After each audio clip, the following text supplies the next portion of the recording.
Hello, I'm Richard Raffan. I'm about to make a set of skittles for a 3.5-year-old. And I was going to make them all like this, basically with a body and a head, all the same size. And then I thought that having them different sizes would make it easier than making a set for a start, but it'd be more educational for a 3.5-year-old to learn how bigger ones might stay upright longer and thinner ones might fall over more easily. So I'm hoping it will be a bit more than a game and educational as well. I regard these as a really good skew chisel exercise, so they're all going to be made with a skew chisel and that's it, except when it comes to parting them off, when I'll use a parting tool. Well, I'll start off with the big one. This is a bit of an old bedpost, so it won't be going in absolutely accurately. Always try to do these things by eye, because the more you do it, the better you get at it. And I can tell you that even after 50 years or so, 53 years now, you still get a little kind of smug inner glow when you get it right. So 1 inch 25mm skew.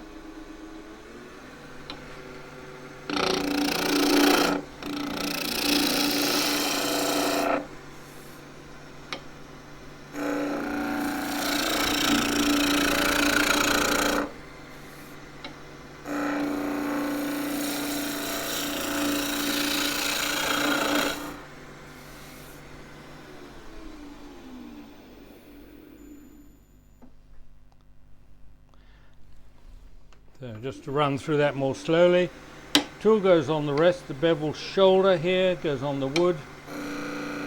Raise the bevel until you get a bit of shaving dust, then you can move forward. Same in the other direction, tool on the rest, bevel shoulder on the wood, raise the handle. Now this is being done with the long point up. We have the long point and the short corner. I generally do longer curves with the long point down.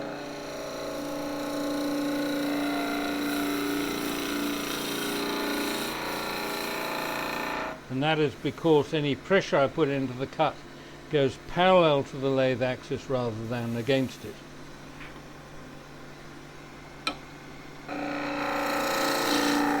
So I don't want to come don't want the head to come right round to the cone in the middle, so I've got to take off a little bit, and I use a peeling cut for that. Not a scrape, which makes a different noise. In on the radius. Sounds horrible. Now, turning ahead, I can use the corner of the tool .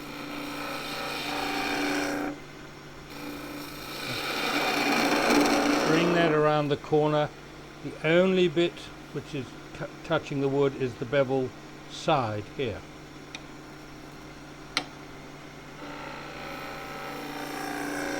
The bevel side and the corner. And I can also do that with the long point, although it's not quite so convenient, but only the bevel side against the wood.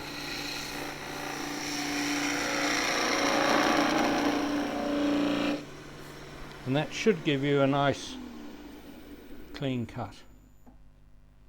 And this is radiata pine, so I will show you what happens if you don't do that.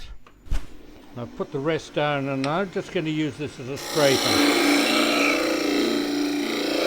You can hear it sounds horrible.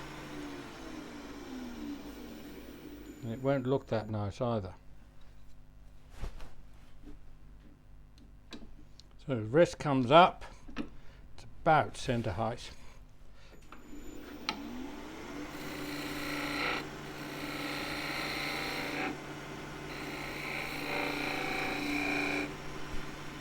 And just have a look at the difference.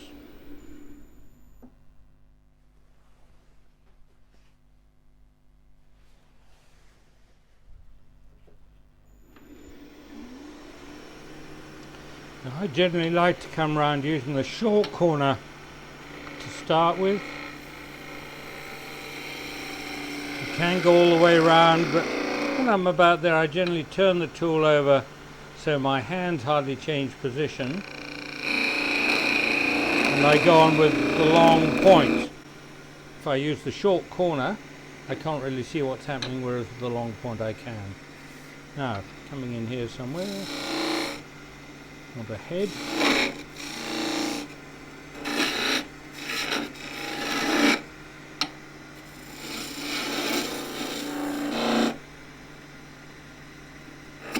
The genuine article, and that happened because I just didn't really bring the chisel corner in that accurately, and it just caught. I really should have been swinging it in. My excuse is that I don't use the skew chisel very often. So that's all got to change shape slightly.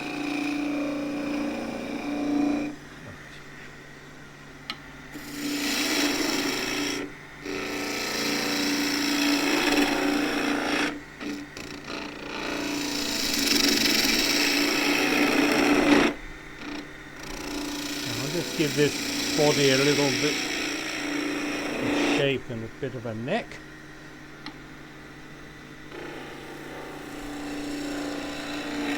And this time I have just using the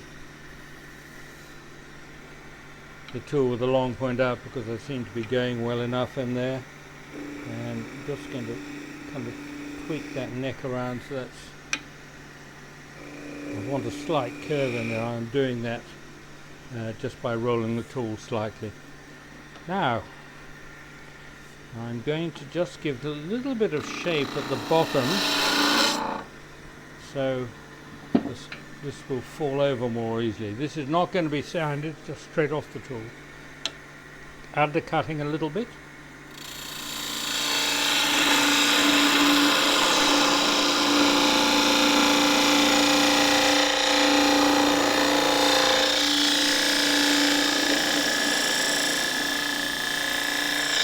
Right, I'm down to a very small shank there. It's probably about 3 millimeters, maybe 4, and that will get knocked off later because I want to try and turn this off so there's minimal sanding on the top of the head.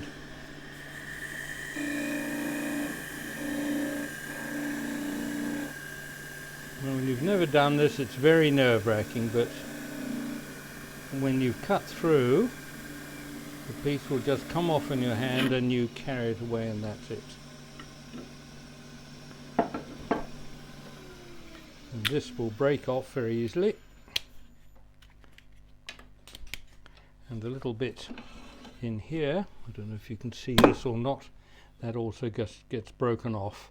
And I'm really not too worried by the roughness on the underside at the moment, because this is going to be alongside its other skittles, and they're going to get knocked about, and they belong to a 3-year-old. They're not going to worry about the finish too much. Right, and on to another. So here how my scraps of timber ended up. Unfortunately, when I moved the camera so you get a better view from another angle, I forgot to press the start button, so you just see the finished pieces.